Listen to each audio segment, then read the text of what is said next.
issues related to a building and to fire safety. And I want to bring into our conversation the issue around occupational health and safety in residential buildings. And I'm joined by an occupational health and safety officer, Constance Phillips. Constance, good morning. Thank you so much for being with us, and thank you for your time. Sadly, we learned that there has been a victim in this fire, a young woman, we understand, a neighbor telling the media that it seemed as if the fire actually emanated from her room and then began to spread quite rapidly. And this is also according to some of the testimonies that we heard. And we'll get to the investigation in a moment. But I would like for us to begin with the safety measures that must be in place in a residential complex. Firstly, good morning, Iman. How are you? I'm good. Nobody ever asks. Thank you, Constance. Okay, I think firstly, one of the prevalent issues that we need to, before going into obviously the building and that, I think one thing that must be taken into account is tenants also need to know, need to do their own inspection before moving into a place, you know, because I think most of the time, people don't really consider things like wiring in the place, testing of the plugs, inspecting the apartment that they're moving in, either for defects, cracks, or mold, and all those things. So I think, firstly, that is what tenants need to look at, you know, before we discuss the owner or the agent that would obviously be putting the apartment out for rental. All right, Constance, so let's stay with that theme, because I think you've established a really great, in fact, a better starting point than I designed for our conversation. So what should we be looking out for? You talked about loose wiring and things like that. Give us just a few more things in our checklist that we should be aware of. Look, as a tenant, I think it's something that people don't really look at.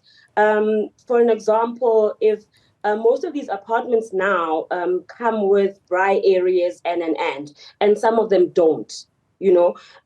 So it would be things like, how do they dispose of the coal? You know, is there separate bins for the coals? Because in terms of the Ushers Act, where you dispose of coal and anything that is flammable, the bins need to be different from the actual bins that we use for domestic your plastics and you know, it's obviously called domestic waste, and there's flammable waste as well. So there's different bins for different purposes.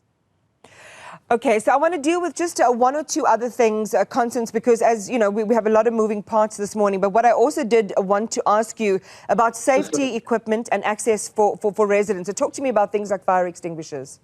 Okay, so this is 130 apartments, correct? So hypothetically, I would suggest that with every 5 apartments, let there be 3 fire extinguishers before we get to the hydrants.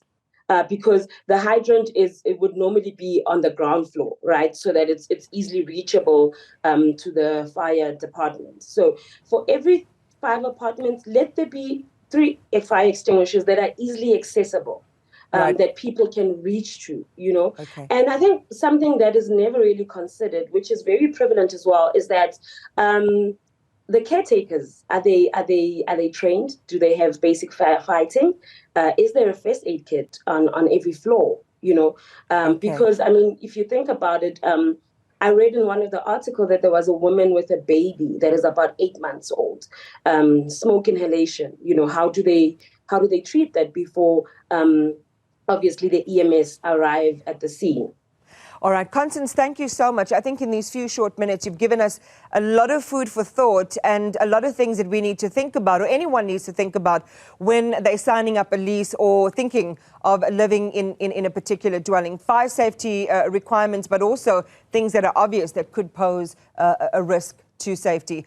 That was Constance Phillips, who is an occupational health and safety officer, just talking to us in the aftermath of that fire in Midrand.